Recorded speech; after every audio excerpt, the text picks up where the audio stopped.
ஆமென். அல்லேலூயா.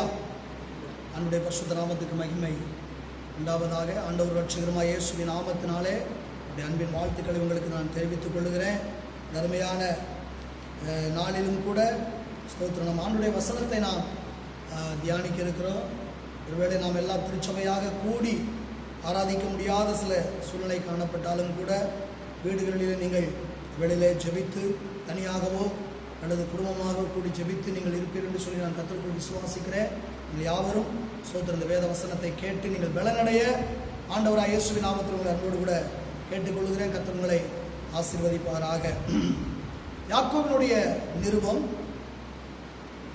1வது அதிகாரம் 12, 13, 14 ஆகிய வசனத்தை நான் வாசிக்கிறேன். கவனியுங்கள்.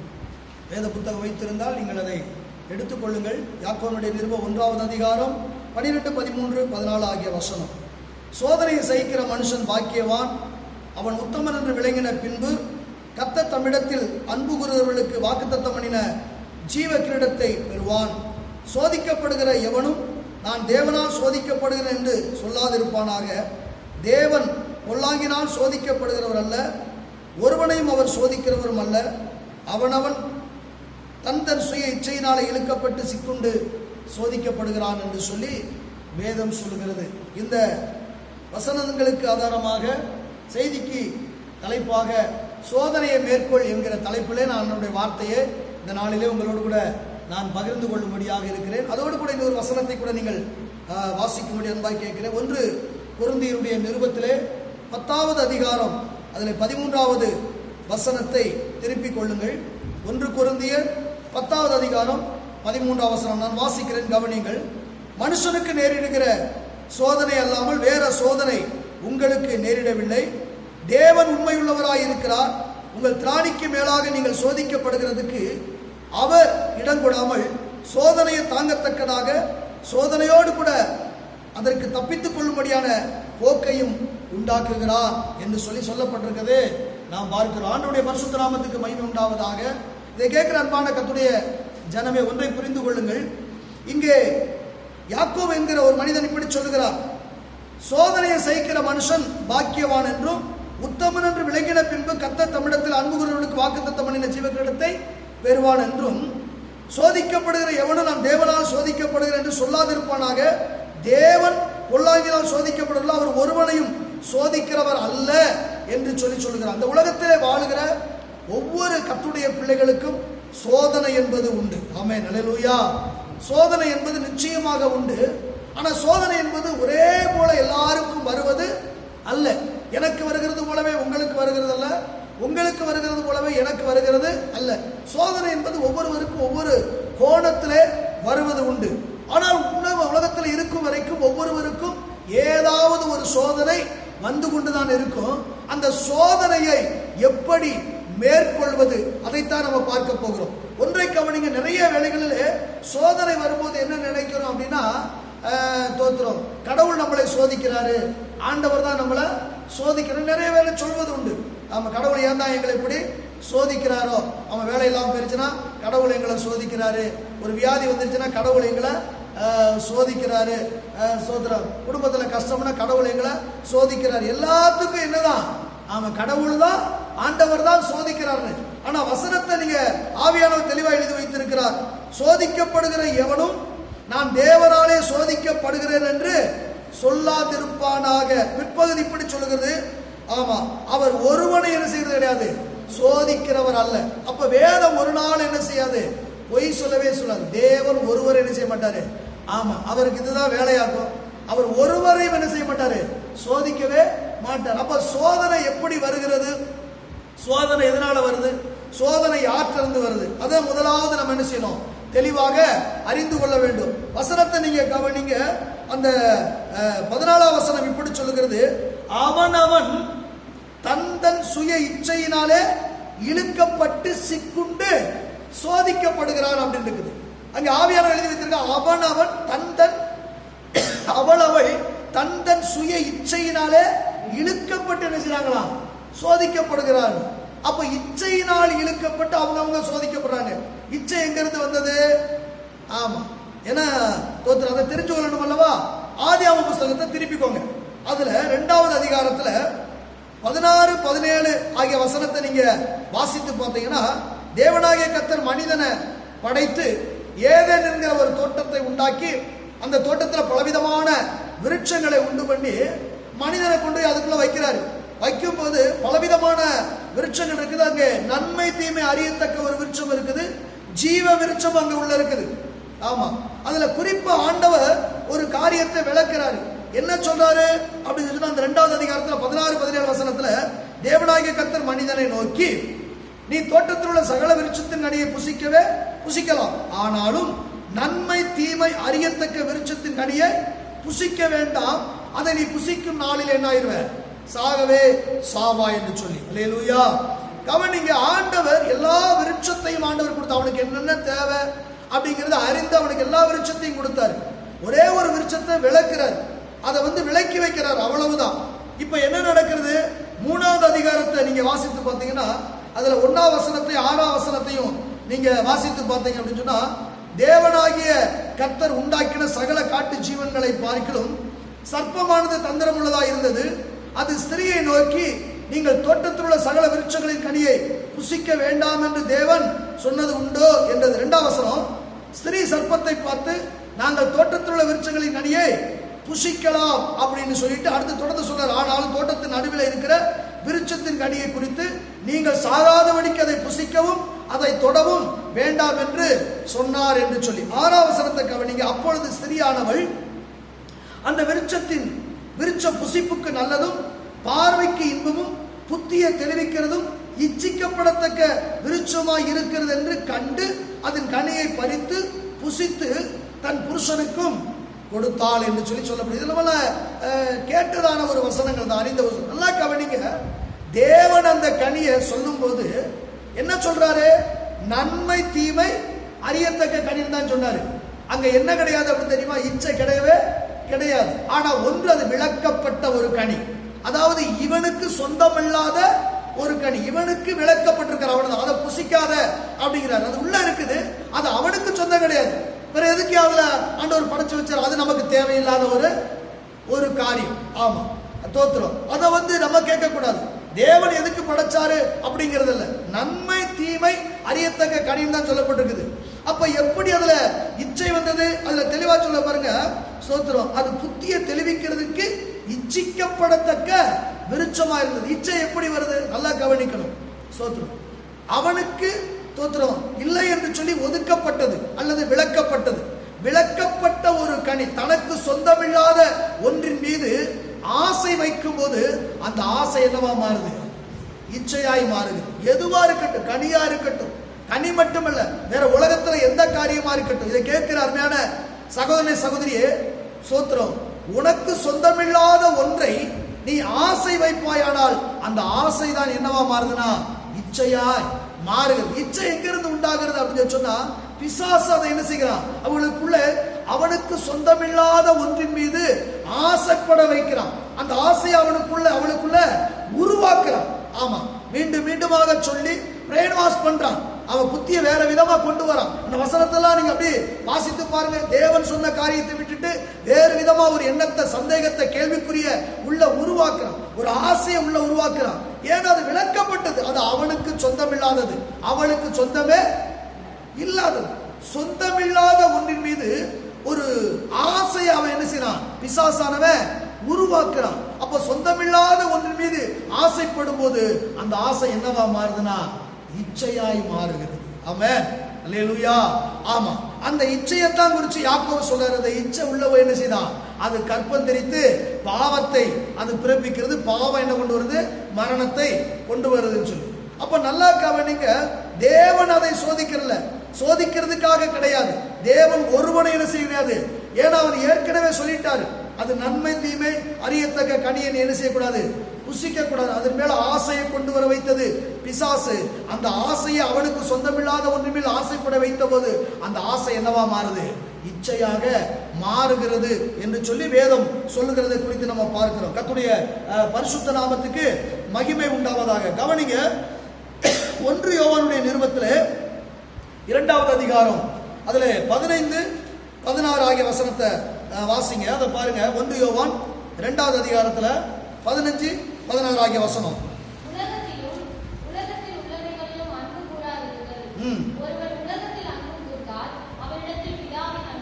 இல்லை,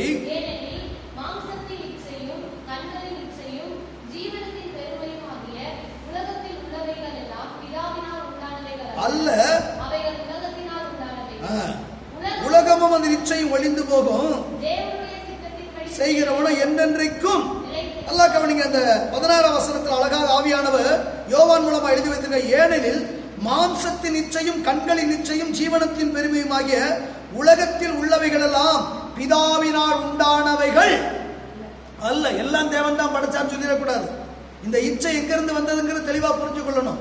தோத்திரம், அது பிதாவினால் உண்டானவைகள் அல்ல, அவைகள் உலகத்தினால் என்ன செய்யப்பட்டது, உண்டானவைகள் அப்படின்னு சொல்லப்பட்டிருக்குது. அப்போ இந்த இச்சை சோத்திரம் அது தேவனால் உண்டானவைகள் அல்ல.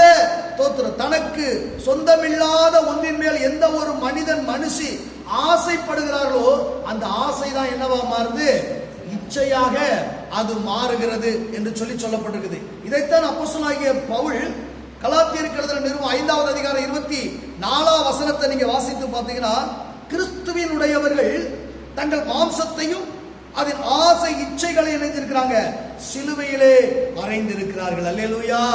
ஒரு கிறிஸ்துவுக்குள்ளாய் வாழுகிற ஒரு சகோதர சகோதரிகள் தோத்துறாங்க. அழகா சொல்லாரு, தங்கள் மாம்சத்தையும் அந்த மாம்சத்திலே உருவாகிற ஆசை இச்சைகள். அப்படின்னா என்ன, ஆசைங்கிறது வரும், ஆசைங்கிறது வரும்.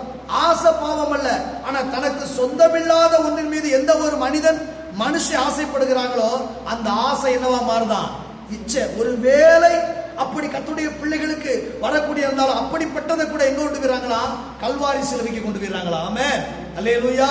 பவுல் கூட அதான் சொல்றார், நான் கிறிஸ்துவோடு கூட சிலுவையிலே அறையப்பட்டேன், ஆயிலும் பிழைத்திருக்கு நீ, நான் அல்ல கிறிஸ்துவே என்னில் அப்படிங்கிறார். ஒரு ஆளிலே சொல்லுங்க. அப்ப கவனிங்க, சோத்திரம், இந்த உலகத்துல பிறந்த ஒவ்வொரு மனிதனுக்கும் மனுஷிக்கு என்ன உண்டு, சோதனைங்கிறது உண்டு. இந்த சோதனையை என்ன செய்யணும், மேற்கொள்ள வேண்டும் என்று சொல்லி வேதத்தில் ஆவியானவர் எழுதி வைத்திருக்கிறார். சோதனை ஆண்டவர் கொடுக்கிறவல்ல. இன்னும் கூட வேத வசனத்தில் சில காரியத்தை உங்களுக்கு நான் சொல்றேன். மத்தேயு எழுதின சுவிசேஷ புத்தகம் 4வது அதிகாரத்தை திருப்பிக் கொள்ளுங்க. மத்தேயு எழுதின சுவிசேஷ புத்தகம் 4வது அதிகாரத்தில் 3வது வசனத்தை நீங்க வாசித்து பார்த்தீங்கன்னா, நல்லா கவனிங்க, அப்பொழுது சோதனைக்காரன் அவரிடத்திலே வந்து, நீ தேவனுடைய குமாரனை ஆனால் இந்த கல்லுகள் அப்பமாகும்படி. தோத்திரம், பிசாசுக்கு ஒரு பேர் உண்டு. அவனுக்கு என்ன பேரு, சோதனைக்காரன். ஏன் சோதனைக்காரன், அவன் கர்த்தருடைய பிள்ளைகளை சோதிக்கிறது அவன் வேலையை. ஆமென், சோதிக்கிறதா என்னது அவன் வேலை. அதனால அவனுக்கு பேரே என்னது, சோதனைக்காரன் அப்படின்னு சொல்லப்பட்டிருக்கிறத அறிந்து கொள்ள முடியும். அது போலவே லூக்கா 4வது அதிகாரத்தில் 13ஆம் வசனத்தை நீங்க வாசித்து பார்த்தீங்க அப்படின்னு சொன்னா, அங்கே சொல்லப்படுறது பாருங்க. லூக்கா 4:13, பிசாசானவன் சோதனையெல்லாம் முடித்த பின்பு சில காலம் அவரை விட்டு விலகி இருந்தான். அப்ப சோதனை யார் கொண்டு வர்றா, அதைத்தான் உங்களுக்கு தெளிவுபடுத்திட்டு இருக்கிறேன். சோதனை யார் கொண்டு வரா அப்படின்னா, பிசாசானவன் என்ன செய்யறான், உங்க வாழ்க்கையில எப்பேற்பட்ட சோதனை, சிறுசோ பெருசோ என்ன சோதனை வந்தாலும் சோதனையை கொண்டு வருவது தேவன் அல்ல, அது பிசாசானவனை கொண்டு வருகிறான். ஆமென், அல்லேலூயா. ஆமா, ஒன்றை புரிந்து கொள்ளும் தெளிவாக, அது பிசாசானவன் கொண்டு வருகிறது. சரி, சோதனை வருது, சோத்திரம். இந்த சோதனை வருதுன்னா அந்த சோதனை எப்படி மேற்கொள்வது? ஆமா, ஏன்னா மேற்கொள்வது. அதனாலதான் கொரிந்தியர் அழகாக சொல்கிறாரு, அந்த 10:13 வாஸ்தவம் அல்லவா, சோதனையோடு கூட தப்பித்துக் கொள்ளுகிற ஒரு போக்கு அப்படின்னா ஒரு வழி. ஏன்னா திராணிக்கு மேல சோதிக்க அவர் என்ன செய்ய மாட்டாரு, விடவே மாட்டாரு. ஒரு குறிப்பிட்ட அளவு பிசாசே சோதிக்கலாங்க, சோதிக்கலாம் இல்லைங்கள. ஏன்னா வேதத்துல நிறைய இடங்களில கர்த்தரிடத்துல அனுமதியை கேட்டு கூட சோதனை நடந்திருக்குது. ஆனா ஒரு லிமிட் வைக்கிறாரு, இவ்வளவுதான், இதை தாண்டி என்ன செய்யாத. ஆமா, ஆண்டவர் கூட கடலுக்கு கூட பாருங்க, ஆமா, கடலின் அலைய பார்த்து ஒரு அளவு வைக்கிறாரு. ஆமா, இம்மட்டு மிஞ்சி வராத ஒரு அளவுகோல் வச்சிருக்கிறாரு. சொல்லுங்க, உங்க வாழ்க்கையில ஒரு சோதனை ஒரு பிரச்சனை வருதா, அதுக்கு ஒரு லிமிட் தான். அதை தாண்டி வர ஆண்டவர் ஒருபோது என்ன செய்ய மாட்டாரு, அனுமதி கொடுக்க மாட்டார். ஆனா உனக்கு அந்த அனுபவத்துல கூட அந்த அந்த சோதனை வருது பாருங்க, அந்த அனுபவத்திலும் கூட அதுல இருந்து தப்பித்துக் கொள்வதற்கு ஒரு வழியை, ஒரு போக்கை என் ஆண்டவர் எழுதி வைத்திருக்கிறார். ஆமென், அல்லேலூயா. சொல்லுங்க, வேதத்துல நீங்க பாருங்க, அந்த சோதனையை மேற்கொள்ளும் போது, சோதனையை மேற்கொள்ளும் போது ஒரு பெரிய ஆசீர்வாதம் உண்டு. ஆமா, சோதனை இருக்குது, உண்மைதான். அந்த சோதனையை மேற்கொள்ளும் போது ஒரு பெரிய ஆசீர்வாதத்தை தேவன் வைத்திருக்கிறாரு. நீங்க வெளிப்படுத்தல் புஸ்தகத்துல ஆண்டவர் 7 சபைகளுக்கு ஆண்டவர் எழுதி வருகிறார். அந்த இதை நீங்க வாசித்து பாருங்க. வசனத்துல மட்டும் நான் சொல்றேன். அந்த வெளிப்படுத்தல் புஸ்தகம் 2வது அதிகாரத்துல 7ஆம் வசனம், அதே 2வது அதிகாரத்துல 11ஆம் வசனம், வெளிப்படுத்தல் 2வது அதிகாரம் 17ஆம் வசனம், வெளிப்படுத்தல் 2வது அதிகாரம் 26வது வசனம், வெளிப்படுத்தல 3வது அதிகாரம் 5ஆம் வசனம், அதே வெளிப்படுத்தல் 3:12, வெளிப்படுத்தல் 3:21. இந்த வசனங்கள் எல்லாம் நீங்க வாசித்து பாருங்க. 7 சபைகளுக்கும் ஆண்டவர் எழுதும்போது சொல்லுகிறாரு, ஜெயம் பெற்றவனுக்கு, ஜெயித்தவனுக்கு, ஜெயம் கொண்டவனுக்கு. அப்படி சொல்லிட்டு சொல்றாரு, நான் உனக்கு இன்னும் நன்மையை செய்வேன், ஜீவ விருட்சத்தின் கனியை நான் உனக்கு புசிக்க கொடுப்பேன். ஒரு சொல்லுங்க, உன் ஆலயத்துல நான் தூணாக மாற்றுவேன், உனக்கு வெண்மிஸ்திரத்தை நான் கொடுப்பேன், என் சிங்காசனத்துல உன்னை அமரச் செய்வேன். அதாவது ஜெயித்தவர்களுக்கு, அதை மேற்கொண்டவர்கள், அந்த சோதனையை மேற்கொண்டவர்களுக்கு தேவன் ஒரு ஆசீர்வாதத்தை வைத்திருக்கிறார். ஆமென். ஒரு அல்லேலூயா சொல்லுவோமே. ஆண்டவருடைய பரிசுத்த நாமத்துக்கு மகிமை உண்டாது. அப்ப உங்க வாழ்க்கையில ஒரு சோதனை வருகிறது என்று சொன்னால், அந்த சோதனை நீங்கள் மேற்கொள்வீர்கள் என்று சொன்னால், அதற்கு பிற்பாடு ஒரு பெரிய ஆசீர்வாதத்தை கர்த்தர் வைத்திருக்கிறார். ஆமென். அல்லேலூயா. ஆண்டவருக்கு இந்த நாட்களில் ஒரு மனிதனை நான் உங்களிடத்துல, நிறைய மனிதர்கள் உண்டு, ஒருவேளை ஆண்டவருக்கு சித்தமா தொடர்ச்சி நான் கூட நான் இந்த காரியத்தை குறித்து, இந்த சோதனை மேற்கொள் அப்படிங்கிற தலைப்பில் நான் தொடர்ந்து ஆண்டவருடைய வசனத்தை உங்க கூட நான் பேச இருக்கிறேன். யோபினுடைய புஸ்தகம் 2வது அதிகாரத்தை திருப்பிக் கொள்ளுங்க. நமக்கு தெரிந்த ஒரு காரியமா இருந்தாலும் உங்களுக்கு இதை நான் சொல்லி நினைவுபடுத்துகிறேன். யோபினுடைய புஸ்தகம் 2வது அதிகாரத்தில் அதுல 9, 10 ஆகிய வசனத்தை வாசிக்கும் போது,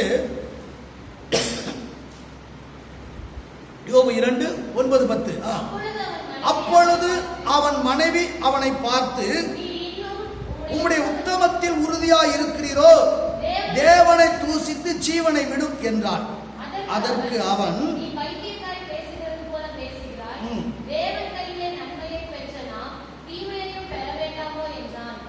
சொல்லுவோமே, அப்படி சொல்லிட்டு கீழே சொல்றது பாருங்க, எல்லாவற்றிலும் உதடுகளினாலும் பாவம் செய்யவில்லை. ஆமென். அல்லேலூயா.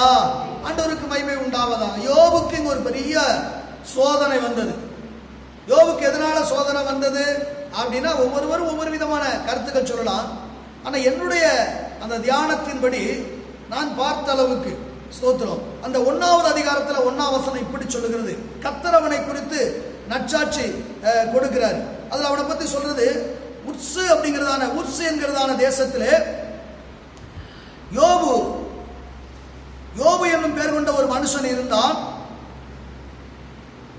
அந்த மனுஷன் உத்தமனும் சன்மார்க்கனும் தேவனுக்கு பயந்து பொல்லாப்புக்கு விலகிறவருமா இருந்தான். ஒரு நாளிலே சொல்லுமே, கர்த்தர் ஸ்தோத்திரம் உண்டாவதாக.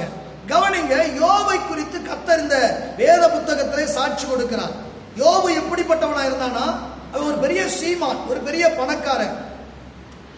அவனுக்கு 10 பிள்ளைகள் இருக்கிறாங்க. 7 குமாரர் 3 குமாரத்திகள் இருந்தார்கள் என்று வேதம் சொல்லுகிறது. அவன் அந்த தேசத்திலே பெரிய கோடீஸ்வரனாக இருக்கிறான். ஆனால் அவனை குறித்து கர்த்தர் சாட்சி கொடுக்கிறாரு, அவன் உத்தமனும் சன்மார்க்கனும் கர்த்தருக்கு பயந்து பொல்லாப்புக்கு விலகிற அவனை போல இந்த பூமியில ஒருவனும் இல்லை என்று சொல்லி இதே அதிகாரத்தில் கர்த்தர் அவனை குறித்து இருக்கிறாரு, சாட்சி கொடுக்கிறாரு. ஆமா, என்ன சாட்சி? அவன் உத்தமன் என்று சாட்சி கொடுக்கிறார். இப்ப யோபுக்கு வந்த பிரச்சனை என்ன தெரியுமா? அதுதான், கர்த்தர் அவனை குறித்து சாட்சி கொடுத்தாரு. கர்த்தர் சாட்சி கொடுத்ததுனாலதான் பிரச்சனை. ஆமென். அல்லேலூயா. உங்களுக்கு எனக்கு சில வாக்குத்தத்தங்கள் ஆண்டவர் கொடுப்பாரு. வாக்குத்தத்தம் கொடுக்கும்போது நம்ம அல்லேலூயா ஆமென் அப்படின்னு எல்லாம் சொல்லி பயங்கரமா சந்தோஷப்படுவோம். என் பிரியமானவனே, என் உத்தமியே, என் புறாவே, உன்னை வாழாக்காம தலையாக்குவேன், நீ அப்படி இருப்ப இப்படி இருப்ப, உன்னை கிரீடமா வைப்பேன், இப்படி எல்லாம் சொல்லும் போது நம்ம ஆண்டவர் இடத்துல அப்படியே அல்லேலூயா தோத்திரம் அப்படிலாம் சொல்லுவோம். எப்ப நம்ம குறிச்சு ஆண்டவர் சர்டிபிகேட் கொடுப்பாரோ அப்பதான் அதுக்கு பிரச்சனையே அப்பதான் வரும். அது வரைக்கும் பிரச்சனையே இருக்காது, அப்பதான் பிரச்சனை. இயேசு கிறிஸ்துவை பாருங்க, ஞானசானம் பெற்று கரை ஏறின உடனே வானம் திறக்கப்படுது. பரிசுத்த ஆவியானவர் புறாவின் ரூபம் கொண்டு அவர் மேல வந்து இருக்கிறாரு. ஆமா, அமர்றாரு. வானத்திலிருந்து ஒரு சத்தம் வருது, இவர் என் நேசகுமார், இவர் மேல ஆமா பிரியமா இருக்கிறேன். அவ்வளவுதான், அந்த ஒரு வார்த்தை தான். அது வரைக்கும் எந்த பிரியம்? 30 வயசுல ஞானசானம் எடுக்காரு.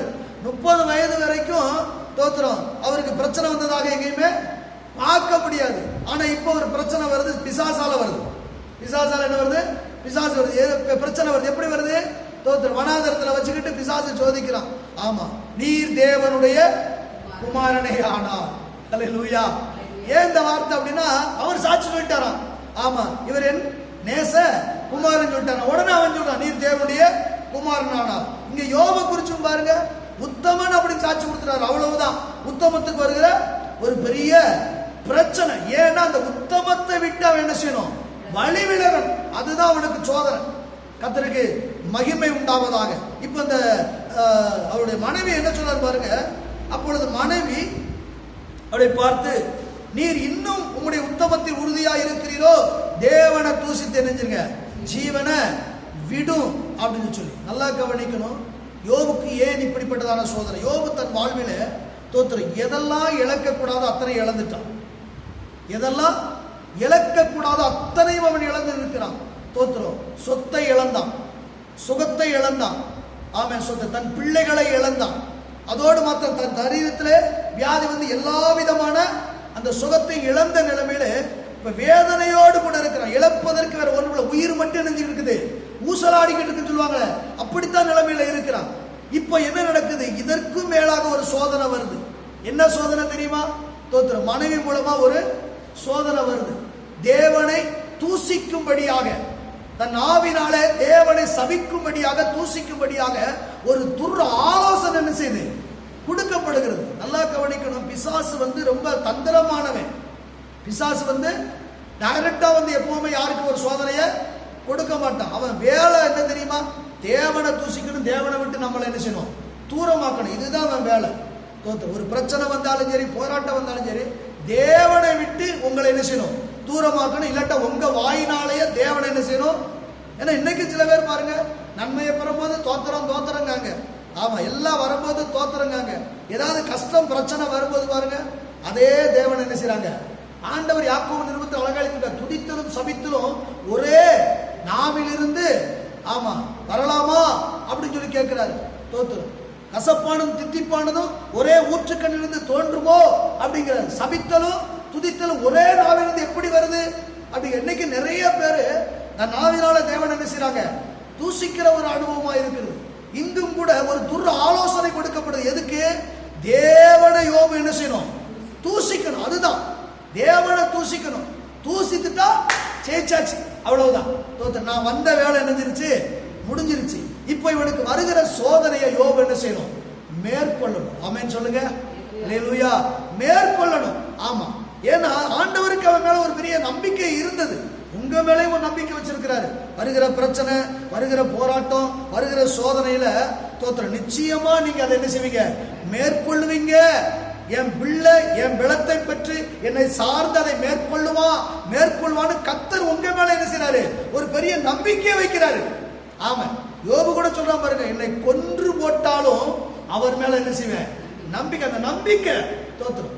ஆமா, நம்பிக்கை. அவன் மேல நம்பிக்கை வச்சிருந்தான். யோபுக்கு ஒரு பெரிய நம்பிக்கை கர்த்தர் மேல.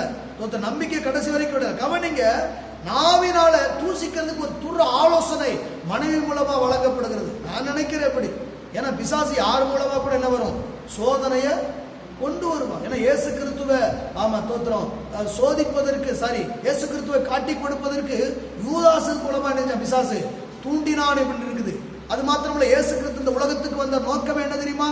மனுக்குலத்தின் பாவங்களுக்காக கல்வாரி சிலுவையிலே மரிப்பதற்காகவே இயேசு செஞ்சாரு, இந்த உலகத்துக்கு வந்தார். ஏன்னா எத்தனையோ முறை அவரை கல்லறிஞ்சு கொள்ளலாம் முற்பட்டாங்க. அதற்கு அவர் மறைந்து போனார், விலகி போனார். ஆமா, உச்சி கோபுரத்திலிருந்து பிசாசு தள்ளிவிட்டு கொள்ள நினைச்சான். தாளை குதிக்க சொல்லி தான் தந்திரம் பண்ணான்.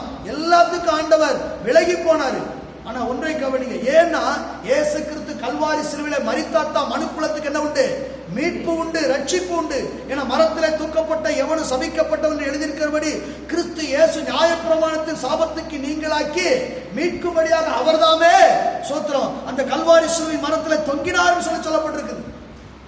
அப்போ கல்வாரி சிலுவைக்காகவே இயேசு வந்தாரு. ஆனா பேதர் கூட வந்து என்ன சொன்னா தெரியுமா?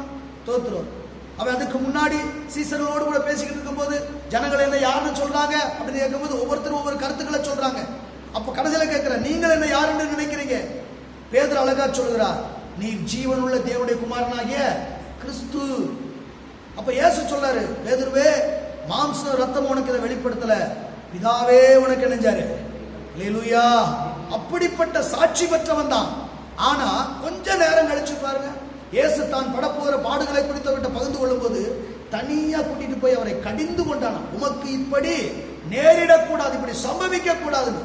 இதை கேட்ட உடனே இயேசு சந்தோஷப்படல. ஒரே ஒரு வார்த்தை சொல்ற, அப்பாலே போ சாத்தானே, நீ தேவனுக்கு ஏற்றவைகளை சிந்திக்காம மனிதனுக்கு ஏற்றவைகளை என்ன செய்ற. அடுத்த நிமிஷம் பிசாசு எழுதுறான். ஏன்னா இடம் கொடுக்குறான். அதுதான் அழகா எழுதி வைத்திருக்காரு, பிசாசுக்கு என்ன செய்யாதீங்க, இடம் கூடாதீங்க. யார் மூலமா கூட பிசாசு நம்மளை வஞ்சிப்பதற்கு, தேவனை தூசிப்பதற்கு, தேவனுக்கு விரோதமான காரியத்தை செய்வதற்கு யார் மூலமாய் கூட தந்திரமாக என்ன செய்யலாம், அவன் வழிவகுத்து உள்ள போகலாம். ஏவாள வஞ்சிக்க சர்ப்பத்தின் ரூபத்தில் நினைஞ்சான், உள்ள வந்தான். தோத்திரம்.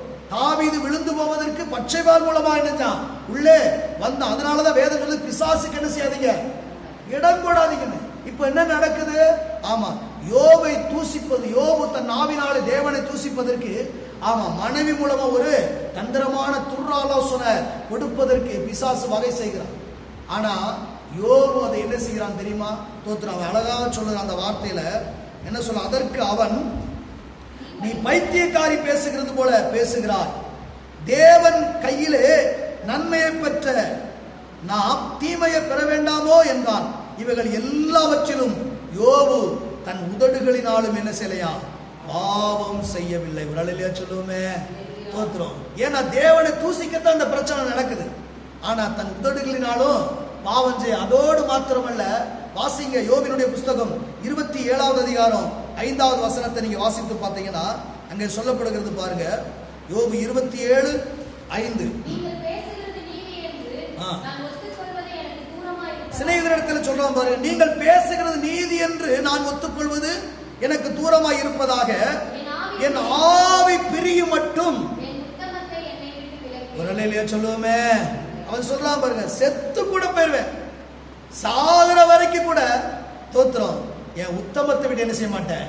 தோத்திரம். ஆண்டவர் பார்த்து மெய் சிலுத்து போனார். ஏன்னா பிசாசுடைய வேலை என்ன தெரியுமா? தூசிக்கும்படியாகத்தான் இத்தனை காரியமும். அவன் வாயினால என்ன செய்யணும், தேவனை தூசிக்கணும். இதனால பிசாசு சந்தோஷப்படணும்னு சொல்லி. ஆனால் தேவன் அவனுக்காக ஒரு பெரிய ஆசீர்வாதத்தை கற்று வைத்திருந்தார். அந்த ஆசீர்வாதத்தை இழக்க பண்ணுவதற்காக ஒரு பெரிய சூழ்ச்சியா நடக்கிறது. ஆனா அவன் தன் ஆவினாலே தேவன் என்ன செய்யலையான், தூசிக்கிறது மட்டும் இல்ல, பாவம் செய்யவில்லை. அவன் சொல்ல, என் ஆவி பிரிய மட்டும் என் உத்தமத்தை என்னை விட்டு என்ன செய்ய மாட்டேன், நான் விளக்க மாட்டேன் என்று சொல்லி அவனுக்கு வந்த எல்லா சோதனைகளையும் ஸ்தோத்திரம் அந்த யோபானவன் மேற்கொண்டபடினாலே கர்த்தர் அவனுக்கு கொடுத்த ஆசீர்வாதம் என்ன தெரியுமா? இந்த யோபினுடைய புஸ்தகம் 42வது அதிகாரத்தில் 10ஆம் வசனத்தை பிற்பகுதியை நீங்கள் வாசித்து பார்க்கும்போது இப்படி சொல்லுகிறது.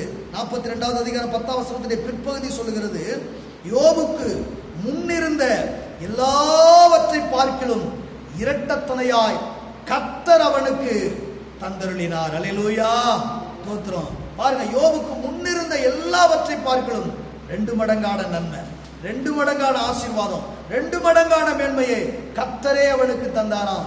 காரணம் என்ன தெரியுமா? அவனுக்கு ஆண்டவர் சோத்திரம் வைத்திருந்த அந்த ஆசீர்வாதத்தை தடை செய்வதற்கு பிசாசு எத்தனையோ சூழ்ச்சிகளை கொண்டு வந்தான். அவனுக்கு வந்த சோதனையை அவன் மேற்கொண்டபடினாலே 2 மடங்கான நன்மை ஆசீர்வாதத்தை பெற்றுக்கொண்டான். இதை கேட்கிற கர்த்தருடைய பிள்ளையே, என் அன்பு சகோதரனே, சகோதரியே, உங்க வாழ்க்கையில சோதனைகள் இருக்கிறதா, அல்லது சோதனை வருகிறதா, அல்லது சோதனைகளை நீங்கள் இப்பொழுது வாழ்ந்து கொண்டிருக்கிறீர்களா? சோதனையை மேற்கொள்ள வேண்டும் என்று கர்த்தர் விரும்புகிறார். அதை தப்பித்துக் கொள்வதற்கு ஒரு போக்கை வைத்திருக்கிறார். யோபு எத்தனை சோதனை வந்த போதிலும் கூட அவன் நாவினாலே தேவனை தூசிக்காதபடி அந்த சோதனை அவன் மேற்கொண்டபடினாலே 2 மடங்கான ஆசீர்வாதத்தை நன்மையை பெற்றது போல உங்களுக்கும் பல மடங்கான நன்மையை, பல மடங்கான மேன்மையை கர்த்தர் வைத்திருக்கிறாரு. ஒருவேளை இப்ப இருக்கிற இந்த சோதனையை பார்க்காதீங்க, இப்ப இருக்கிற இந்த பிரச்சனையை பார்க்காதீங்க, இப்ப இருக்கிற இந்த கஷ்டத்தை பார்க்காதீங்க. உங்களுக்கு ஒரு பெரிய நன்மை காத்திருக்கிறது, ஒரு பெரிய ஆசீர்வாதம் காத்திருக்கிறது. அந்த ஆசீர்வாதத்துக்கு நீங்கள் பங்குள்ளவர்களாய் மாற வேண்டுமானால் இப்பொழுது இருக்கிற இந்த சோதனையை மேற்கொள்வதற்கு ஆண்டவரிடத்தில் அந்த கிருபையை பெற்றுக் கொள்ளுங்கள். மேற்கொள்ள கர்த்தர் உங்களுக்கு உதவி செய்வார். ஆண்டவர் வைத்திருக்க அந்த நிறைவான ஆசீர்வாதத்தை நீங்கள் பெற்றுக்கொள்வீர்களா? அப்படி என்றால் உங்களை அர்ப்பணியுங்கள். ஆண்டவரே, என் வாழ்க்கையில் வருகிற எல்லா விதமான சோதனை, எல்லா விதமான பிரச்சனையும் மேற்கொள்வதற்கு எனக்கு கிருபை தாங்க, எனக்கு பலன் தாங்க. அந்த அந்த யோபை போல நானும் மேற்கொள்ள வேண்டும் ஆண்டவரே. அந்த யோபு பெற்றுக்கொண்டது போல நானும் இரட்டிப்பான நன்மையை பெற்றுக்கொள்ள வேண்டும் என்று ஆண்டவரிடத்தில் கேளுங்க. நிச்சயமாகவே ஆண்டவர்களுக்கு இரட்டிப்பான நன்மை தர கர்த்தர் வல்லவராய் இருக்கிறார். செபிப்போமா? ஸ்தோத்திரம். இருக்கிற இடத்தில் அப்படியே கண்களை மூடுவோம். எங்கள் அன்பு நேசரே, நன்றியோடு நாங்கள் உம்மை துதிக்கிறோம், ஸ்தோத்திரிக்கிறோம் ஐயா. இந்த வார்த்தையை கேட்டு யாரெல்லாம் தங்களை அர்ப்பணித்தார்களோ ஆண்டவரே, சோதனை என்பது அது தேவனால் வருகிறது அல்ல, அது தேவனால் வந்ததும் அல்ல. எனக்கு வருகிற இந்த சோதனை எல்லாம் அது பிசாசினால் வருகிறது என்பதை நான் அறிந்து கொண்டேன். இந்த சோதனையை மேற்கொள்ள வேண்டும் என்று சொல்லி, மேற்கொள்வதற்கு தேவன் எனக்கு கிருபை தர வேண்டும் என்று சொல்லி யாரெல்லாம் தங்களை அர்ப்பணித்தார்களோ அவர்களுக்கு இந்த வேளையில கிருபைகளை தாரும், அவர்களுக்கு பலனை தாரும். தப்பித்துக் கொள்கிற போக்கை வைத்திருக்கிற தேவன் அந்த தப்பித்துக் கொள்கிற வழிகளை அவர்களுக்கு கற்றுக் கொடுப்பீராக.